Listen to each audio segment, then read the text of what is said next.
Eddie Lee Grows here. Well, I have a big passion, as most of you know, for music. I have my music channel here. But I also have a passion for professional wrestling. Ever since I was a small child, I always watched wrestling. Started out with big time wrestling, watching it with Bobo Brazil and them guys. Then discovered Memphis wrestling with Jerry Lawler. I became a huge fan of that with Lance Russell and Dave Brown at the microphone.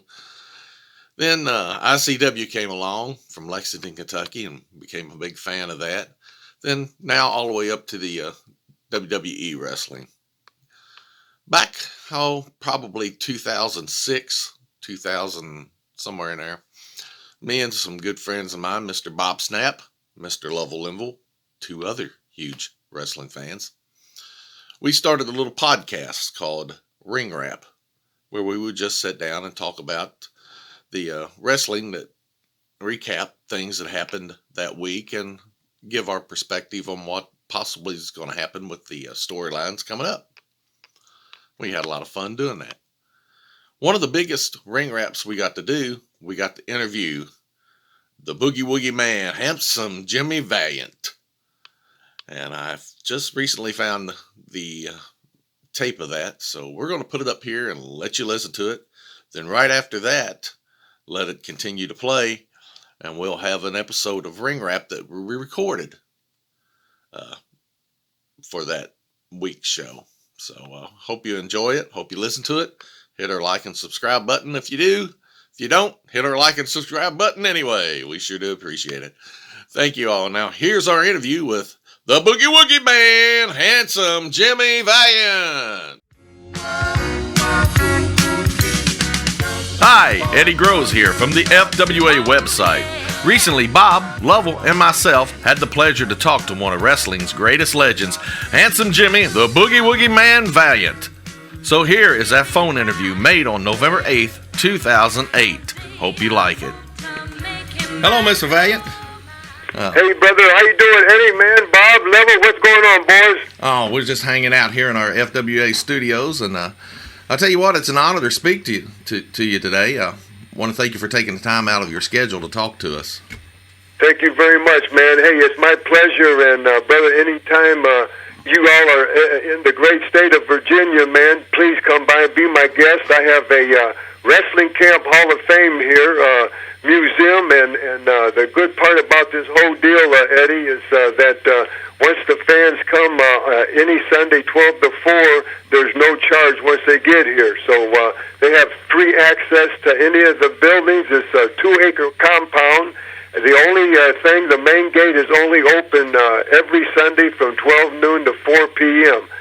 Angel and myself came here 18 years ago in Shawsville, Virginia. Check out JimmyValiant.com. There's a map how to get here, and you can watch the kids train, and it's only happening on Sunday, brother.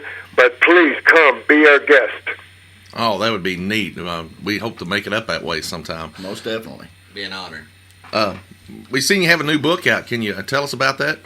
Yeah, my new book is called Woo, Mercy Daddy, Welcome to My World, the Jimmy Valiant story. 566 pages, man. I started wrestling in 1964. I wrestled to 2004. So that's over 40 years, Bob and Evan and Eddie. And what I did was wrote my life story with my lovely wife, Angel. And this is my autobiography, brother. I had over 10,000 matches. I drove 4 million miles on U.S. highways, so you can imagine there's a few stories in between, and they're all in my autobiography, Woo Mercy Daddy, Welcome to My World, the Jimmy Valiant story. Again, go to JimmyValiant.com. As soon as you bring that up, the screen, man, the book cover will hit you right in the face, brother. Hey, Eddie, this thing weighs 3 pounds, man. It's hardback, you know, and 566 pages. I tell people, hey, buy 2 copies, put one in each hand, and work out with it, man. That's great. That's great. 4 million miles. Man, I bet you wore out a few vehicles, didn't you? Oh, you bet, man. I got stories in there. In the 80s, I traveled, of course, with the great Johnny Weaver. God bless. He passed away with Rough House Fargo. He just passed away, too. And we rode down quite a few miles together, and Fargo used to chauffeur us, man. He would drive us, and me and Johnny Weaver be in the back seat.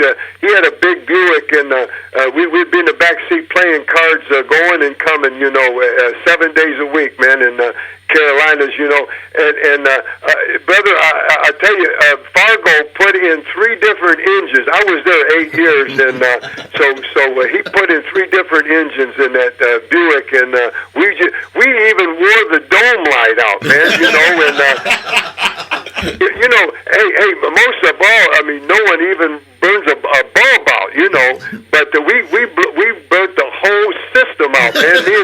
Me and Weaver had to get 2 flashlights to put under the headrest so we could see playing, driving back, for trips, back to Charlotte. Oh, that's great. Gee whiz. We know you have a Wrestling Hall of Fame. Yes, sir. Yes, sir. Right here. Once you get here in Charlottesville, Virginia, again, we're up here by Roanoke, Virginia, up in the mountains. Is beautiful, man. Especially this time of year, all the trees the leaves are changing. But we're 15 miles from Christiansburg, 25 or 20 miles from Blacksburg. That's where Virginia Tech is. So you know where the geography where I'm at. But yes, we have a wrestling camp. I train the kids, old school, new school. We teach it all here, That there's a Hall of Fame here building, and once you get here, you got full access to go in any of the buildings, the dressing rooms, the main camp building, the Hall of Fame building. I have, of course, the vehicle museum. There I have I got Harleys out there, brother. I got a big Doom buggy. I got the Boogie wagon. I got the Valiant brother stretch limo sitting in the auto museum. I have the a 3-wheeler, brother, that's been in many of the different movies and different promotions for my career. So everything's here, and Eddie. And the good thing again is it's something that my wife Angel and myself built 18 years now. This is going to start in our 18th year. We built this for the fans and for the people, and they come from all over the world here, man. And they come here to our compound and just come in, and there's no charge. And I tell you, for a wrestling fan, that sounds like a trip one must make. Hey, and as a fan, I'd kind of like to know. That's Bob speaking. Yeah, this is Bob. Big Bob. Where the Boogie Woogie Man character actually came from. Yeah, well, Bob, I wrestled in the 60s and the 70s as handsome Jimmy Valiant, blind, good body, strutting around, man, and I was one of the first blondes, in our business, and then time I got in the 80s, early 80s, I came into Charlotte, and I look around, man, and Ric Flair's there, and just getting going, and Buddy Landell's there, and man, I look, there's blondes strutting around everywhere, Well, I already did that 20 years, so I reinvented myself, and of course, I'll talk about all this in my autobiography. I reinvented myself from there, brother, and I threw my razor away, and I started coming out to music. No one was doing this at that time, and I did it 10 years earlier in Madison Square Garden in 70, with the Grand Wizard was my manager, and me and Beautiful Bobby came out in Madison Square Garden. Now, I'm not talking about the Beautiful Bobby Eaton. I'm talking about the original Beautiful Bobby, which his name was Bobby Harmon. And he was Beautiful Bobby. I was Handsome Jimmy, and we came down, our manager, the Grand Wizard, Ernie Roth, and we came down the aisle, first time to music, brother. And so I remember that. Then in the late 70s, I did a couple records myself, along with Jimmy Hart, and he helped me out, and we did some records in Sun Studios with, of course, that's where Elvis and Johnny Cash and Jerry Lee Lewis, all these guys got their start. Yeah. this was at Sun Studio, Sam Phillips, and I cut a record there along with Jimmy Hart, and so I came out to my own music in the late '70s in Memphis, Tennessee, Louisville, Lexington, Evansville, Indiana, and so this was first. So when I got in the early '80s and came to Mid-Atlantic, Charlotte, man, nobody was coming out to music. So here I threw my razor away. I grew a long beard. I started coming down the aisles. I was kissing everybody, man, women, children, grandma, grandpa, green, black, blue, purple. It didn't matter who. I kissed everybody, man. So nobody was doing that too. And so I came out to music. It was all different, man. Long beard coming, man, and it was a boogie woogie, man. It was born, you know. So I reinvented myself, and for the next 20 years, in the 80s and 90s, even into the 2000s, I was boogie woogie man. You know, of course, Jimmy Valiant all the time, but I had two complete different careers, because now I was a good guy, a fan favorite. Where in the 60s, 70s, man, they hated Handsome Jimmy. Well, some did. We always loved you. There you go, baby. And speaking of Memphis, I guess that's where we really seen a lot of you at, because when we was kids, we used to watch the Jerry Lawler and all that on the Memphis Wrestling. Been to Rupp Arena many times to see you. And that's where we remember seeing a lot of your televised matches from years ago. You bet, man. That was hot, man. You know, all throughout the South, man, you know, Mid-South and, of course, Kentucky, man, and you know, Tennessee, and, of course, the North and South Carolina, and Virginia, man. I mean, man, these are the greatest wrestling fans in the world, man. And I've been all over the world. And I tell people that, you know, the greatest wrestling fans in the world, they're all out here right in the South, man, you know, and not taking nothing from the Big Apple, man, and, you know, Madison Square Garden, and all the way out west to San Francisco, you know, the Cow Palace, man. You know, I mean, I've been everywhere. I'm like Coca-Cola, man. I've been all over. You know? But, brother, hey, you know, the wrestling fans are in the South, man. I'm telling you. Yeah. Our other partner here, Lovell Linville, he remembers seeing you several times live, and he's even had his picture taken with you years ago. And he said he remembers one time where the truck broke. I'll let him ask you. In a very small town of Carlisle, Kentucky, the ring truck broke down, and you had to wrestle straight on the floor. There you go, baby. Yes. Hey, the show must go on, man. You're right. Hey, they jammed it, and hey, the people come, they pay their money, and hey, you got to do what you got to do. You know, things like that level, you know, it doesn't happen often, but for some reason, whatever the deal was, hey, the show must go on. You know, man, you know, like today, I'm leaving at 1 o'clock. I'm going up to, I'm not wrestling, but I'm going to make an appearance and take my book, and I'm going up to Huntington, West Virginia, and I'm leaving at 1. But you know, brother, hey, no matter what, for 40 years, man, you know, we wrestle 6-7 days a week, and we never check. You know, if you go for a trip, you know, man, you check the weather, man, you check the price of the gas, you check, you know, this and that, and man, hey, it didn't matter. We didn't check nothing because you had to go. You know, we got in the car and we went, and if there's a snowstorm or whatever, and the only way we didn't make it is if the trucks and you stopped dead on the highway, you couldn't go no more. It was out of your hands, you know. But no matter what, we went as far as we could go, and we had to be a different city, state every night, brother. And hey, it was just our life, you know, and that's how we did it. True old school, right? You bet, brother. Well, Mr. Valiant, it was great talking to you. We know you're pressed for time, and we appreciate everything. One more time, tell us where we can get your book at. Yes, sir. Yes, sir. Eddie, just check out JimmyValiant.com, and guys, please email me. I got a MySpace. You can get off there and email me. I'll email you back. And hey, keep my number if I can ever do this again, or you need me, man. Just call me, man. And man, I just want to go out saying this, man. Woo, messy boogie woogie, man, feel good. I'll tell my people, my brothers and sisters, don't you dare miss WFA. Woo, messy boogie man is there. See you, boys. Thank you, Mr. Valiant. God bless. God bless.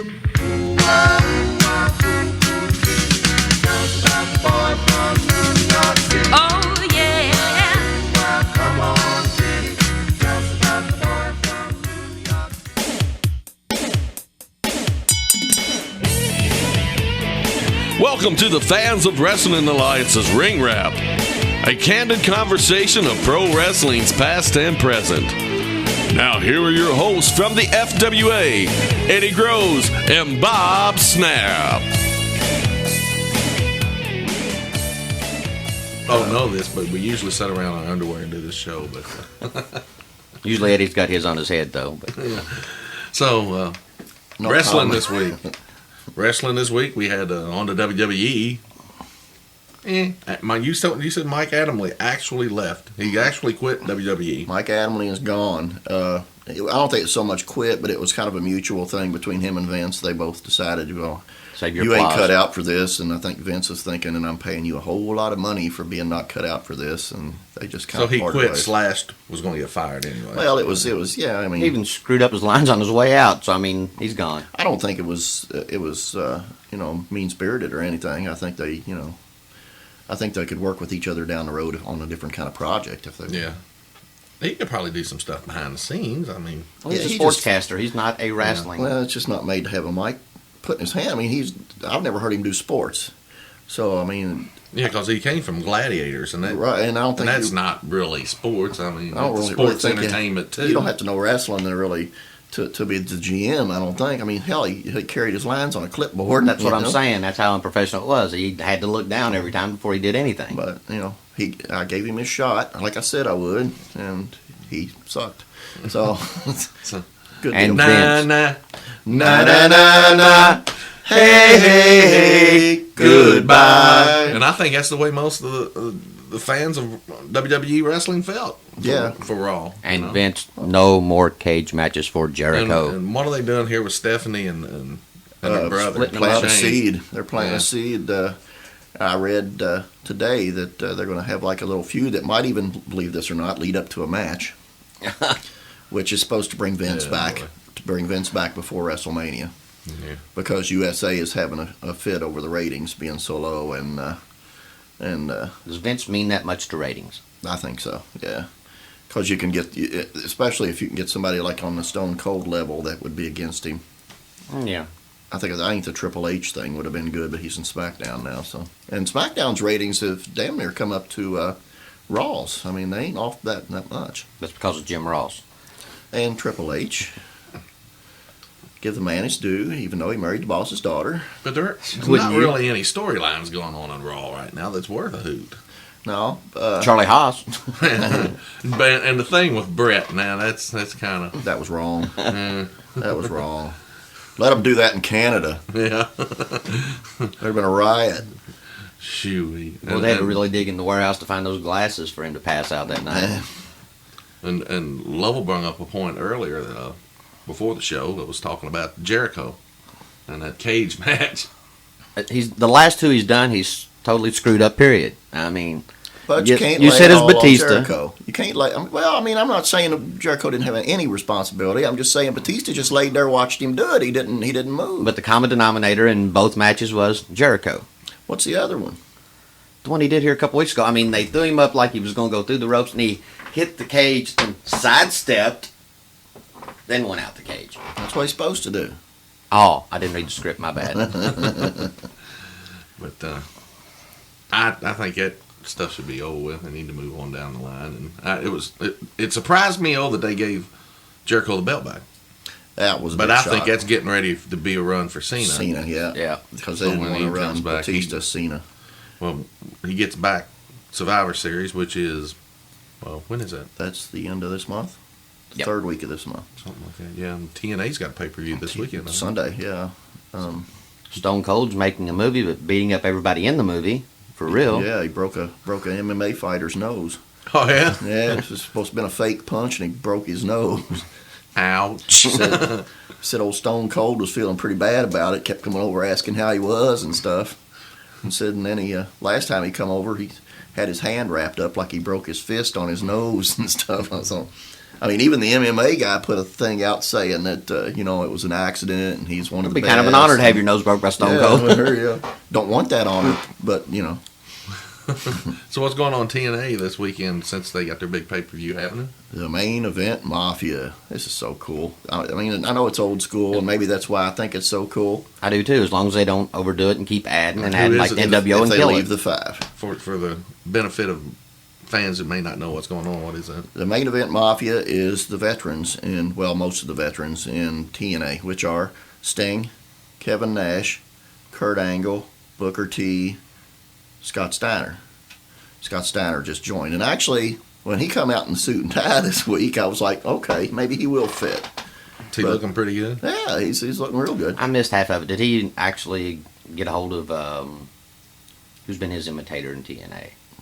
Oh, Petey Williams. Did he get Petey Williams? The camera angles and stuff really. All I seen was Petey Williams look at him like, "Holy crap!" And then they switched it to another camera. But he beat Samoa Joe Thursday night. Yeah. He took brass With knucks. help, yeah. But that's the beauty of this because it's kind of like a mixture of the Horsemen and the NWO. All only instead of just being NWO and come out and talk, and these guys actually get in the ring and wrestle. Although nothing will ever touch the Four Horsemen.